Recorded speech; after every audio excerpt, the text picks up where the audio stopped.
Today on Blue 58, the Packers keep tweaking their roster as we get a chance to hear from a few notable voices on the team, including quarterback Jordan Love. Plus, we actually know when the Packers are going to be playing some football games. The season really isn't all that far away. Blue 58! Hello and welcome to another episode of Blue 58, the one and only podcast of thepowersweep.com. I am your host, John Meerdink, and I am very happy to be with you here for another episode. Had to miss a recording session last week, but that means we've got a lot of things to talk about for this episode. We've got some roster moves. We've got some press conferences. We've got an actual schedule. Let's talk about a little bit of all of it. First and foremost, the Packers have signed safety Jonathan Owens, Mr. Simone Biles himself, a fifth-year man, originally an undrafted free agent out of Western Missouri, goes 5'11", 210 pounds. Great athlete across the board, 9.69 relative athletic score, 4.43 40-yard dash. His jumping numbers are absolutely ridiculous, 43-inch vertical leap, 11-foot broad jump. Just an incredible athlete. He originally signed with the Arizona Cardinals after the 2018 draft, in which he went undrafted. Then he spent his whole rookie season on injured reserve. Eventually, he landed with the Houston Texans prior to the 2019 season. Now, he didn't play a whole lot in Houston over the next few years, just 14 games over 1920 and 2021, but 2022 he had something of a breakout year.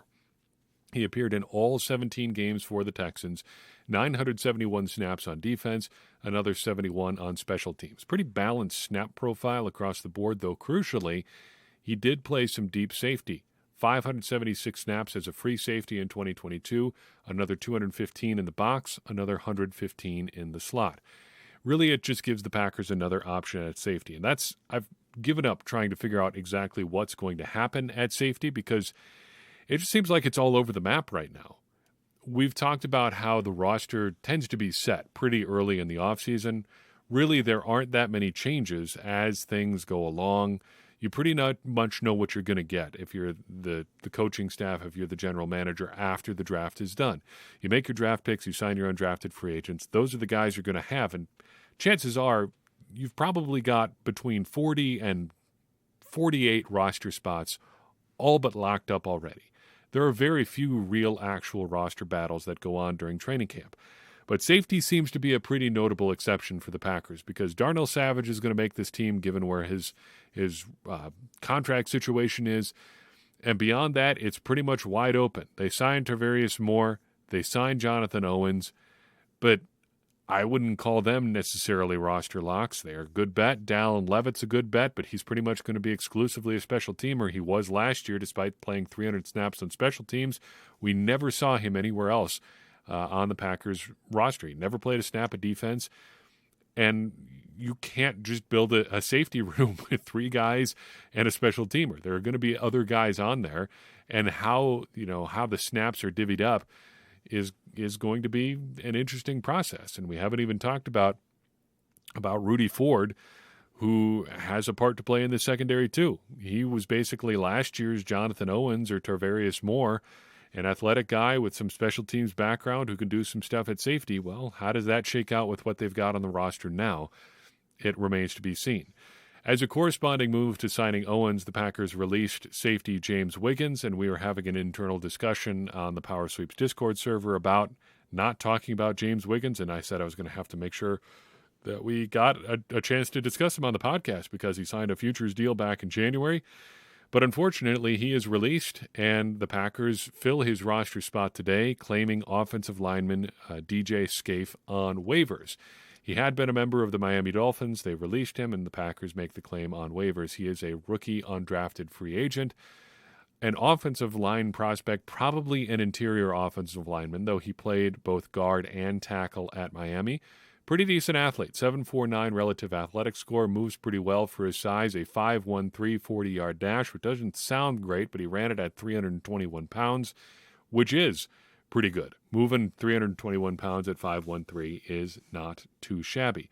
Not great on the agility drills, just okay jumping-wise, but the important thing is here that he has a lot of playing experience and that he looks like a legitimate interior offensive line prospect. If nothing else, a big body, which kind of fits with some of the things the Packers have been doing over the past couple of years, going a little bit bigger with their interior guys.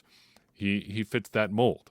The Packers have shown a pronounced love for bigger offensive linemen of late, and he certainly appears to be a big one.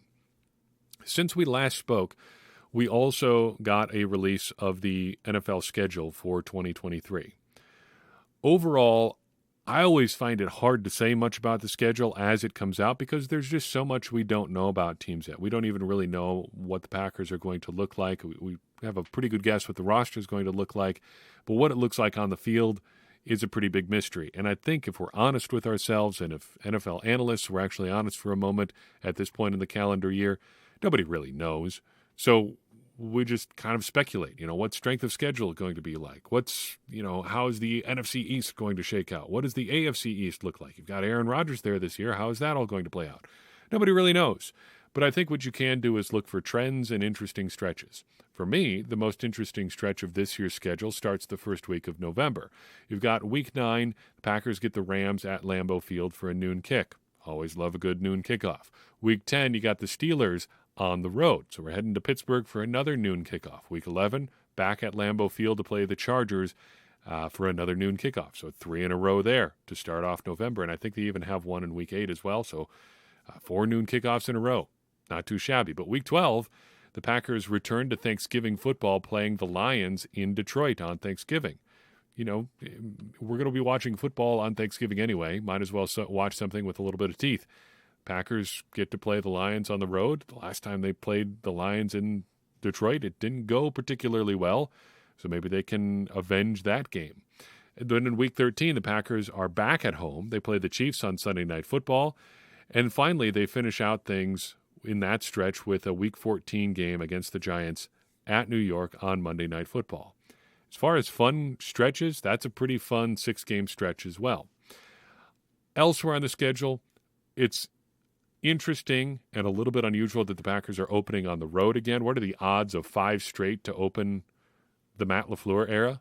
5 in a row on the road to open the season. Unreal. But you just play the games you got to play.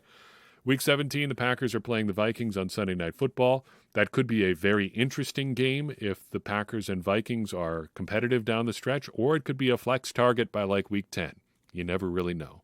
And then Week 18, the Packers play the Bears at Lambeau Field. The time and actual date of that game still TBD, which is always fun for me. I love it when we have this whole big schedule rollout process, and there's a bunch of games on the schedule where they're like, we don't know. When is it going to happen? Who knows? We just don't know. We'll tell you that some of the games are happening, but not all of them, and we'll just figure it out as it shapes up down the stretch. Why not a little mystery? There are too many known things in the NFL, too much under control. Let's just throw out some weird and wild stuff, like having games on the schedule that don't have a time or a date. Sure, why not? It's fun. We also missed out on talking about Jordan Love. Jordan Love last Thursday, I believe, actually, stood up at a lectern in the Packers media room and spoke to the assembled media there. A lot of people made a big deal about it being the first time that Jordan Love, has really talked to the media. It's not really the first time he's talked to the media, but it is the first time he's talked to the media as the Packers starting quarterback. And by and large, I think he nailed it. He did look pretty nervous, did sound pretty nervous early on, but he said all the right things. He was forthcoming in areas where it made him look good and also, gave the media something to chew on a little bit. I especially liked his answer about, when in this process of being essentially Aaron Rodgers' backup for these past 3 years, did it get tough for you? Did it ever get tough for you? And he said, yeah, it was pretty tough after he signed the contract extension. That was a bitter pill to swallow. And I totally understand why that might be the case. But I think his last couple of answers were actually his most interesting ones. His third to last and last answers in the press conference were the most interesting to me. I won't play the first answer for you because he doesn't really say, but I think the question from Ryan Wood of PackersNews.com, technically the Green Bay Press Gazette, was a good one. He said, what is the barometer for you to know whether or not the season is going well? And Love did a really good thing. He paused before he answered. I really like to see that. He took a second and thought about it. And then he said something else really smart. I don't really know. And that, I think, is sometimes the most honest thing that you can say. If you really don't know, don't try to BS some answer and come up with something that you think sounds good or that you think people want to hear. If you really don't know, just say, I don't know. But he did kind of get some insight into what success would look like for him a couple questions later. I don't know this for sure. I think it may have been Aaron Nagler that asked him the question, and I honestly don't even remember what the question was. But Love talked a little bit about how he would handle the highs and lows of the season, and I think his answer was really good, and I wanted to play that for you here. So here's what he had to say. And one thing I learned in college is one of my coaches always told me, it's never as good as you think it is. It's never as bad as you think it is. And that's one thing that stuck with me. It's like, even when it feels like, the world's falling down, you're playing so bad, and you go back and film, you're like, I really wasn't as bad as I thought it was. I made a lot of good plays, or vice versa. You feel like you're playing lights out, and it's like, oh no, I could have did this a little bit different. So my thing, like I said, is just keep growing. I know it's not going to be easy. I know there's going to be ups and downs, and the thing I'm going to tell guys is try and stick together, stay together through the whole process, and the tighter we can get a bond together as a team, the easier it's going to be to face these challenges. Now, I hesitate to say anything in sports is exceptionally wise. This is, after all, what amounts to a child's game that we're talking about here. But I think that is a wise perspective. It's never really as bad as you think it is, never really as good as you think it is. That's something that I've found to be true in my life in a whole bunch of different scenarios.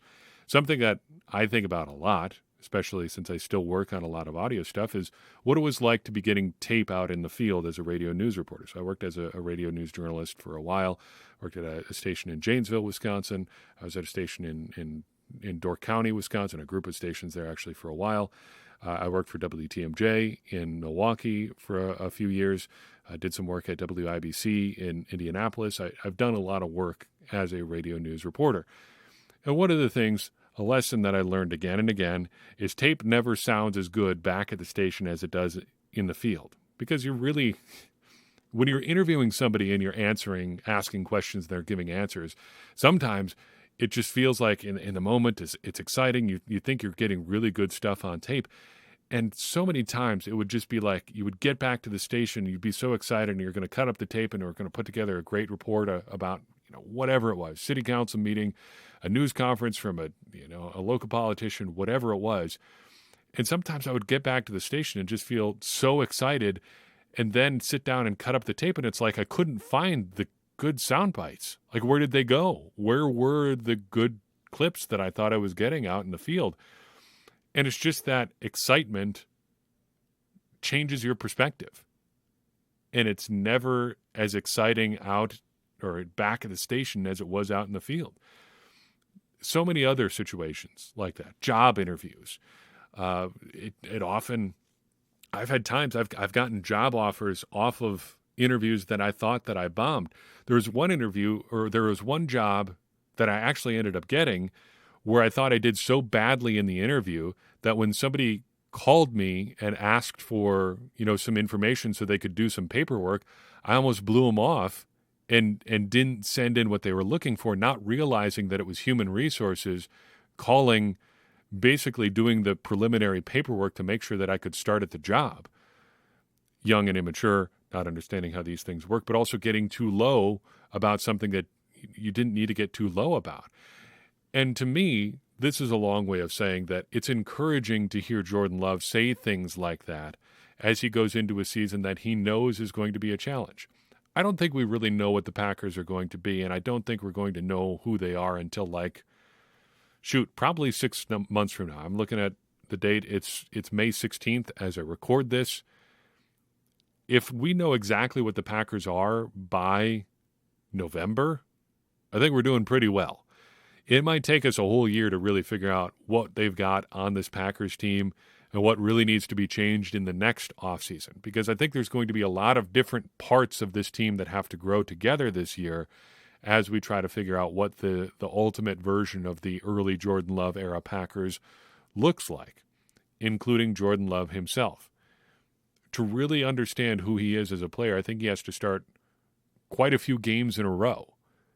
He's got to go through those ups and downs and ride them out and take some lumps, I guess, really, for lack of a better way of saying it.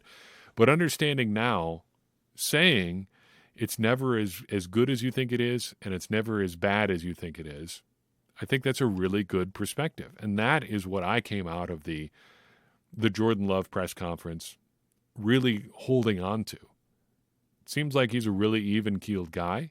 Seems like he's got a good perspective on things going forward. And I realize it's easy to have a really good perspective on things in May. Nobody's playing games this week. No part of the season is really going to be won and lost this week, despite all the people who were convinced that the Packers season last year would have been different if Aaron Rodgers had just been at OTAs. Probably not. The Packers will not be, made or broken in May. It's going to be that process of going through those ups and downs, riding them out together, and making sure that your highs don't get you too high and your lows don't get you too low. We're going to talk about this a little bit later on. We're reading through When Pride Still Mattered right now, and it's a wonder that Vince Lombardi survived as a person, not even as a football coach. Everybody called him Mr. High-Low, just because he would get so high and so low from moment to moment. He would get so caught up in things that it almost ruined his perspective, and you wonder how he's even able to function. If Jordan Love has that part of things figured out now, I got to think he's in pretty good shape. I also wanted to talk about one other thing related to where Jordan Love is as a player right now. Last week when we were talking about Jordan Love, we talked about some statistical barometers for him, what would look like a good season.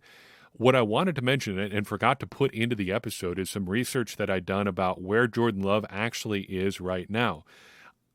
I haven't seen anybody explicitly say this, but I think there's been this kind of undercurrent of thought, and I've probably said something along these lines myself, about how little we know about Jordan Love. And I think the implicit part of saying that is we don't know much about Jordan Love compared to when Aaron Rodgers was taking over. Because looking back, for me at least, I think when Rodgers took over, it felt like we actually did know quite a bit about him. I don't know if that's actually true. Or maybe, I don't know if it's true that we know less about Jordan Love than we did about Aaron Rodgers. Went back and dug through all of Jordan Love's preseason stats compared to Aaron Rodgers' preseason stats from the time before he was the Packers' starting quarterback. In preseason and regular season combined, Jordan Love has already thrown 192 passes as a Green Bay Packers quarterback. He's thrown 83 in the regular season and across two different preseasons, because remember, he missed out on all the 2020 preseason because of the pandemic. He's played 5 preseason games and he's thrown 109 passes across those 5 preseason games. It would be more, but he missed one preseason game in 2021 due to an injury. He only played the first and third preseason games that year. 109 passes to go with 83 in the regular season, giving us a total of 192.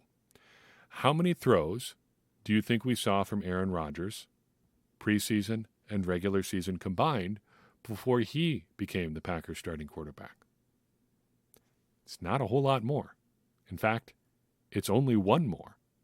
193. That's the total.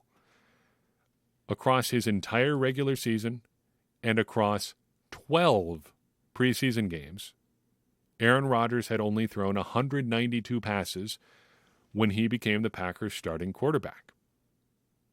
He really didn't get a lot of burn in his preseason experience.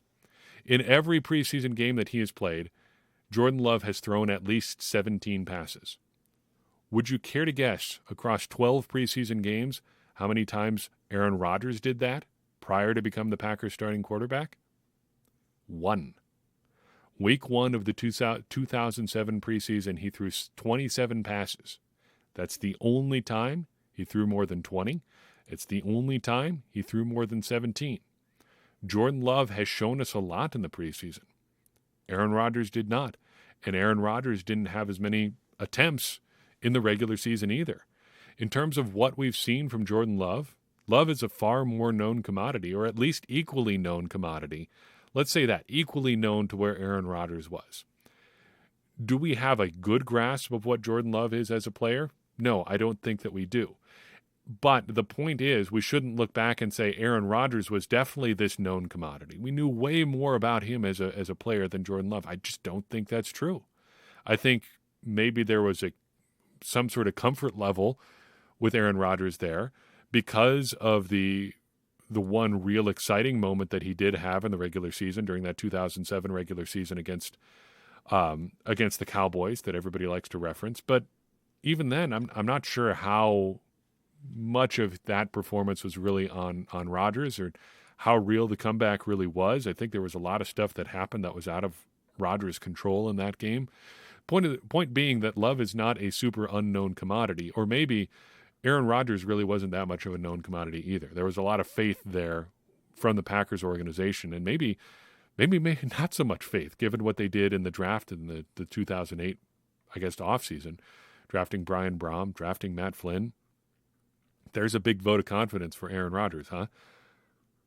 I don't think he was just this super known commodity. And I think looking at his experience to date compared to Love, it just does not paint him as a guy that had all these reps and really looked super ready to go because of this incredible amount of, playing time that he'd had. It really just doesn't hold up. Historically, he just didn't play tons and tons of football before he became the starter. So I think feeling a little maybe uneasy about Love is okay, because we didn't really know that much about Aaron Rodgers either.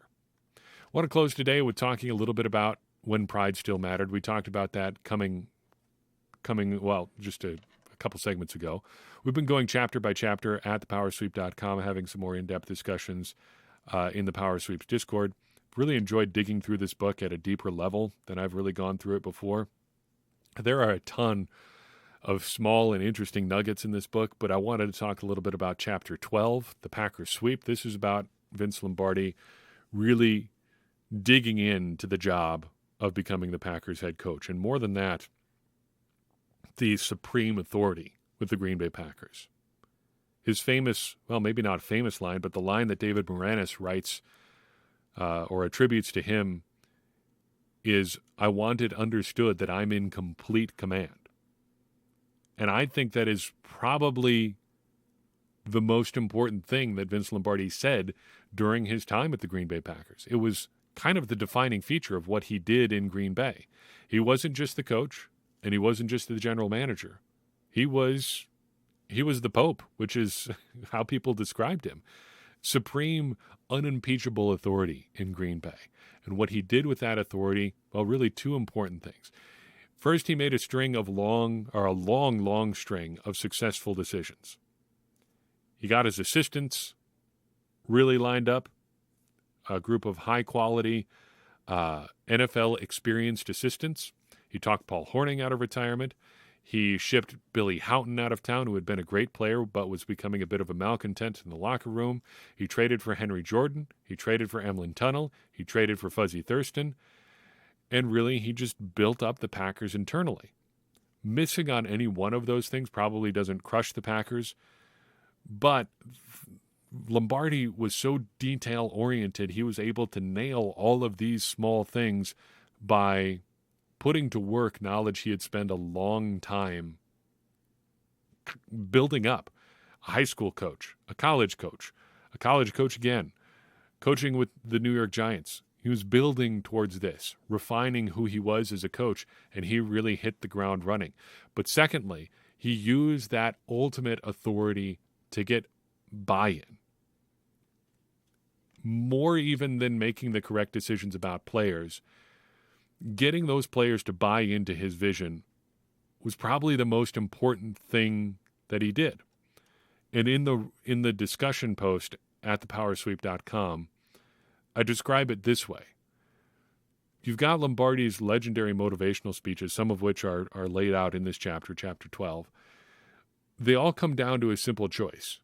Do you want to be here or not? That is a very simple form of motivation. And the guys that decided that they wanted to buy what Lombardi was selling, they were willing to do whatever it took to meet those demands. The guys that didn't, that's a real easy choice for Lombardi because you don't even have to kick them out. They are self-selecting out of the program. That saves Lombardi the trouble of cutting them himself, and it gives you a standard by which to measure all the guys that want to stay. Hey, you said you wanted to be here. You said you were going to listen to me. You said you were going to trust me to do the right thing for this team. Live up to that or get out of town. That is a powerful and smart thing to do. That is what really shines through for me about Vince Lombardi reading through this book. Yes, there were some other shortcomings. Yes, there were some off-field things that I think we can have real conversations about as far as, Lombardi's character, things that he maybe and probably should have done better as a person. But at least as far as being a football coach, that was an incredibly smart and I think honed by a life of being a football coach, intuitive move for Lombardi to approach things that way. And it really seems to, well, obviously it paid off for the Packers. Pulling those things apart, it's been really rewarding. Hope you join us in reading through this book. We're doing a chapter a week. Plenty of time left, plenty of chapters left to go, and it should take us through the rest of the offseason. That's all I've got for you in this episode of Blue 58. I appreciate you tuning in. I'd appreciate it even more if you would take a second and share this episode with someone you think would enjoy it. It's going to help more people find the show and get more people involved in this conversation you and I are having about the Green Bay Packers, which in turn is going to help all of us, me included, become smarter Packers fans. And as I always say, smarter Packers fans are better Packers fans, and better Packers fans are what we all want to be. I'm your host, John Meerdink. We'll see you next time on Blue 58.